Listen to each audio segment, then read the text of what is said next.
This team of students is preparing for liftoff. So it's just fantastic to be able to build something with an amazing team that is really going to hopefully change the country. More than 200 students are involved in the effort to design and make the spacecraft.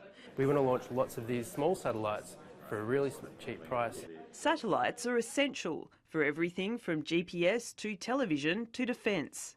But Australia only has one satellite, and only a handful have ever been locally made.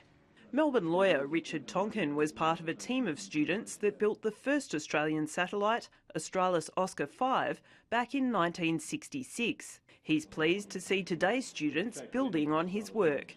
I think it's wonderful. I mean, our satellite was built in the mid-60s and launched in 1970, and there hasn't been really any progress in Australian space development since then.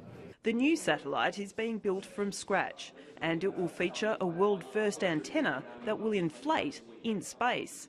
I find it really exciting that we can build something and put it up into space. I think it's quite important because Australia really hasn't had much of a space industry in the past. They're also taking care of communications with the spacecraft closer to the ground. High above the campus, there's an old satellite dish that was built in 1964.